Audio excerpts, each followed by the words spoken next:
Olá pessoal, nesse vídeo a gente vai começar a conversar sobre hidrostática. Então, hidrostática ou estática dos fluidos, a gente vai estudar um pouquinho, da mecânica desses sistemas. Fluidos são líquidos e gases. E aqui nesse estudo, por questões de aplicações, a gente vai trabalhar mais com líquido e mais com líquido incompressível. O que significa um líquido incompressível? Imagina que eu tenho um líquido em um cilindro e eu tenho essa tampa do cilindro que eu posso aplicar uma determinada força aqui. Se esse líquido é incompressível, mesmo eu colocando uma força aqui nesse cilindro, esse volume desse líquido que ocupa, ele não muda. Então, nós vamos trabalhar aqui mais com líquido incompressível. Então, primeiro, eu gostaria de lembrar alguns conceitos. O primeiro, massa específica, eu simbolizei aqui pela letra Mi. A gente já conversou que temos grandezas específicas, que não dependem da extensão do corpo, não dependem da massa, e grandezas extensivas. É comum a gente simbolizar grandezas específicas por uma letra grega, por isso que eu coloquei Mi. Então, massa específica nada mais é do que a densidade absoluta do corpo, que é a razão entre massa por volume. No Sistema Internacional de Unidades, temos unidade de massa quilograma e unidade de volume metro cúbico. Então, a unidade quilograma por metro cúbico. Coloquei aqui um exemplo de densidade, por exemplo, do ferro, massa específica do ferro. Então, está aqui 7,8 gramas por centímetro cúbico. Isso não está no Sistema Internacional de Unidade, mas tem unidade de massa, que é grama, por unidade de volume, centímetro cúbico. Quando a gente está falando na densidade do ferro, indiferente se eu tenho 1 kg de ferro ou 100 kg de ferro, a densidade é a mesma. É uma grandeza específica, não depende da extensão do corpo. Então, a densidade do ferro, independente da quantidade, é a mesma. Um outro conceito que eu quero relembrar é o conceito de pressão. Então, primeiro, eu quero fazer uma pergunta para vocês. Imagine que eu tenho esses 3 recipientes, esse recipiente aqui reto, perpendicular à superfície. Esse aqui tem uma abertura, então ele cabe mais líquido, Aqui eu tenho um ângulo, interno aqui é o recipiente maior que 90 graus. E esse recipiente aqui com um ângulo interno aqui menor do que 90 graus.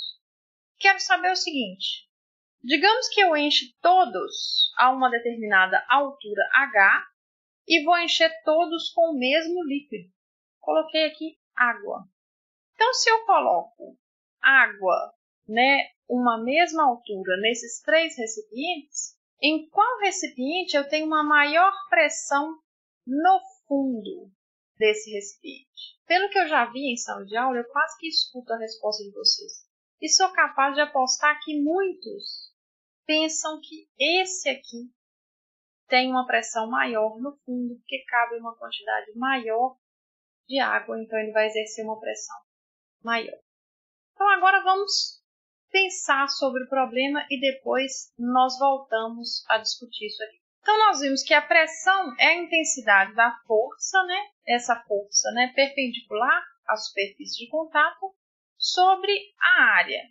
Então, por exemplo, se eu estou em pé no chão, numa superfície plana, a pressão que eu exerço ali no chão, ela é o quê? A intensidade do meu peso sobre a minha área ali de apoio, meu pé, a área do meu pé.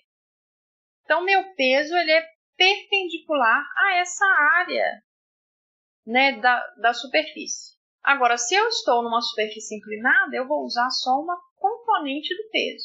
Imagine aqui, eu tenho um bloquinho num plano inclinado, o peso é vertical para baixo. Mas a força perpendicular a essa superfície de contato aqui é esse peso que eu denotei aqui, peso perpendicular à superfície e peso paralelo à superfície. Eu decompus esse peso numa componente paralela à superfície e numa componente perpendicular à superfície. E a pressão que esse bloquinho exerce aqui no fundo é essa componente perpendicular do peso sobre a área. Mas se a gente está numa superfície plana, né, o peso está todo perpendicular, né, à superfície. Então, aqui é esse o caso. Imagina que eu tenho um cilindro com água e essa quantidade de água aqui tem um determinado peso. E o peso aqui está perpendicular à área. Então, né, eu não preciso decompor. A gente tem que prestar atenção aqui, porque pressão e peso estão todos dois denotados pela letra P. Mas eu estou colocando pressão aqui como P minúsculo e enfatizei o peso com esse vetor força e o módulo para a gente lembrar, né, para ficar mais fácil ainda diferenciar, porque às vezes o P minúsculo e maiúsculo é muito próximo, mas a gente sabe que peso é uma força, então eu coloquei o vetor e o módulo aqui. E pressão é uma grandeza escalar. Então, o que é o peso dessa quantidade de água aqui? É exatamente a massa de água vezes a aceleração gravitacional. E quando a gente está trabalhando com fluidos na hidrostática, é comum, é conveniente a gente escrever essa massa em função da massa específica. Mas a gente não viu que a massa específica, a densidade, não é massa sobre volume? Então, a massa de água ali é a densidade, massa específica, vezes o volume.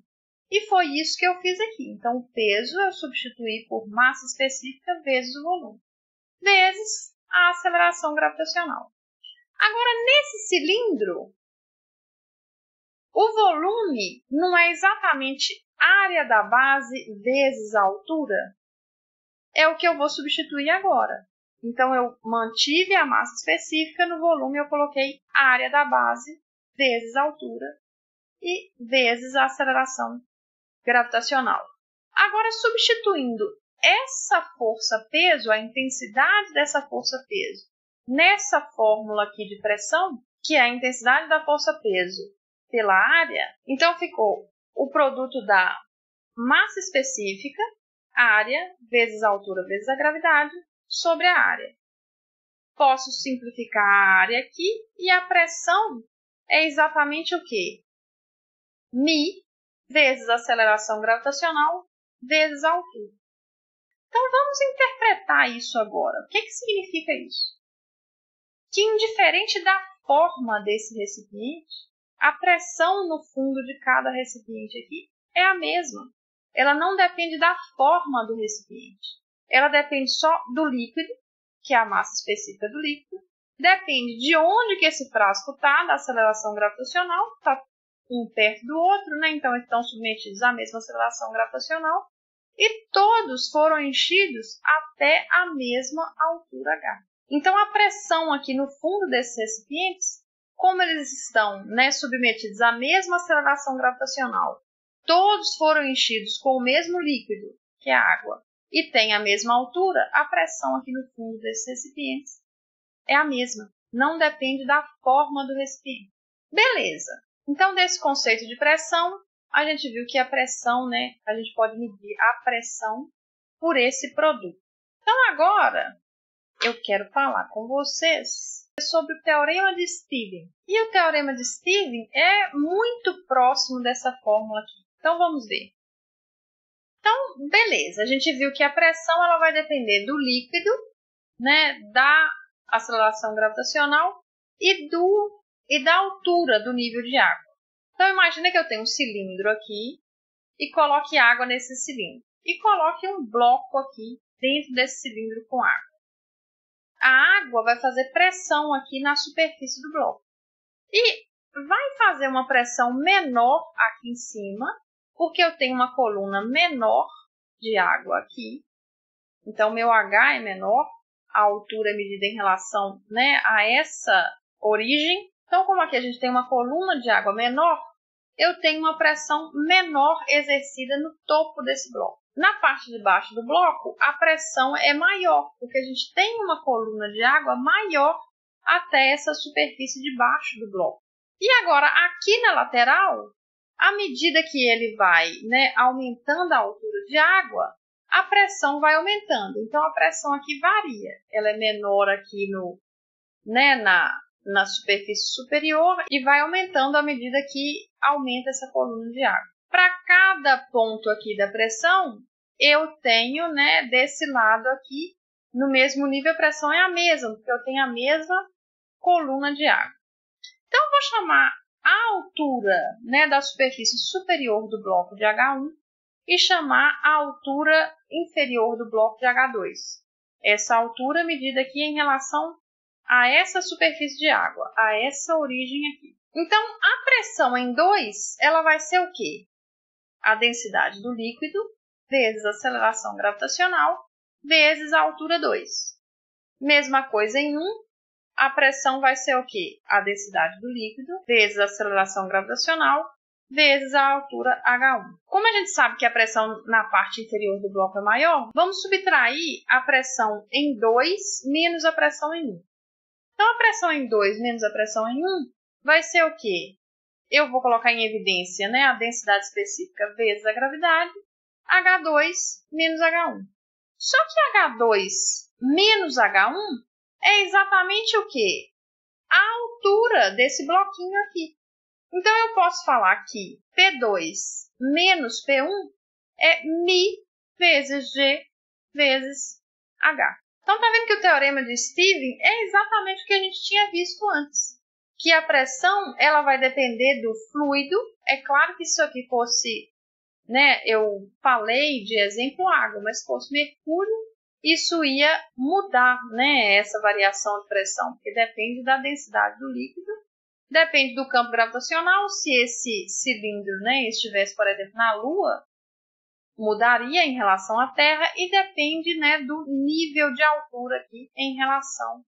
O nível está em cima do bloco. Beleza, então o teorema de Stevens é muito próximo do que a gente tinha visto. Só escreveu de uma forma diferente, né? A diferença de pressão entre dois pontos depende do fluido, que é a massa específica, o campo gravitacional, e o desnível entre esses dois pontos. Beleza, e isso tem algumas consequências. Vamos ver consequências do teorema de Stevens. Então, primeira consequência, em um líquido em equilíbrio, né, indiferente se eu tenho esse recipiente, por exemplo, esse recipiente quadrado, ou uma forma qualquer de recipiente, aqui a gente sabe que a pressão em 1 é igual à pressão em 2, porque está o mesmo nível de altura. Então, a pressão em 1 e a pressão em 2 é igual, porque a pressão não era μgh, o fluido aqui é o mesmo, a aceleração gravitacional é a mesma e a altura de água aqui é a mesma. Então, P1 e P2 é igual. Qualquer ponto aqui ao longo dessa linha tem a mesma pressão. E isso indiferente da forma do recipiente. Aqui também, ó, a pressão no ponto 1 é igual à pressão no ponto 2, que é igual à pressão no ponto 3. Às vezes, quando eu pergunto isso em sala de aula, surge uma dúvida, mas professora, a coluna de água aqui, ó, ao longo, em cima desse ponto 2 é maior. Por que a pressão em 2 não é maior do que a pressão em 1 e em 3? Lembra que se eu tenho diferença de pressão aqui, eu tenho um fluido em movimento. Esse fluido aqui está em equilíbrio, então a pressão aqui em 2 e em 3 é a mesma. Só que a pressão em 1 ela é devido a essa coluna de ar, a pressão que o recipiente faz e essa coluninha de água. A pressão no ponto 2 é a pressão devido à coluna de ar e essa coluna de água. E a pressão no ponto 3, né, da mesma forma do ponto 1, é a coluna de ar mais a pressão desse recipiente mais a pressão dessa coluna de água. Então, assim, o ponto 1, o ponto 2 e o ponto 3 estão a mesma pressão. Em qualquer ponto que eu pegar aqui ao longo dessa linha, está a mesma pressão. Se tivesse pressão diferente, teria movimento de fluido.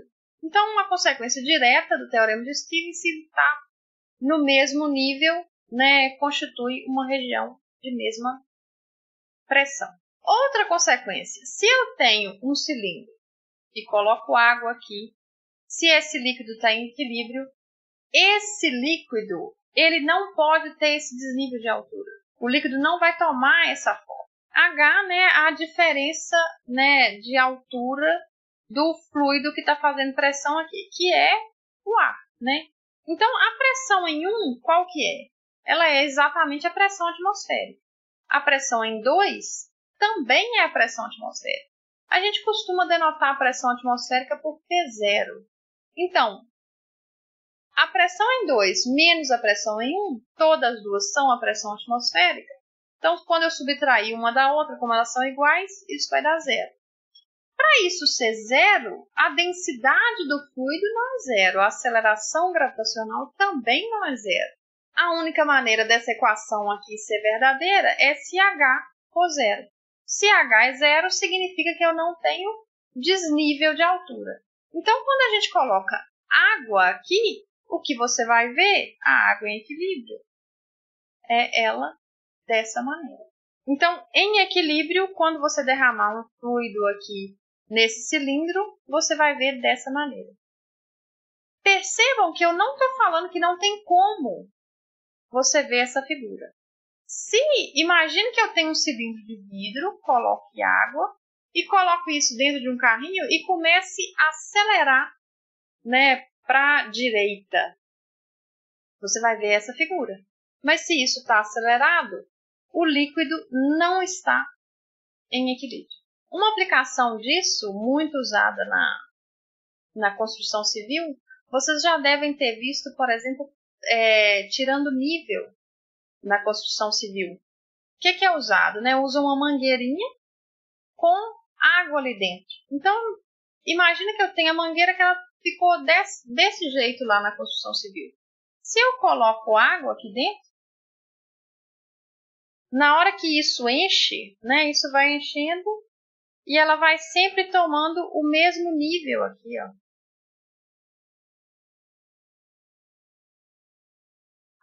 Esse nível aqui, ele sobe sempre junto. Você nunca vai ter uma situação assim, ó. Essa água aqui sobe sempre no mesmo nível, indiferente da forma desse recipiente. Por esse vídeo é isso. Até mais.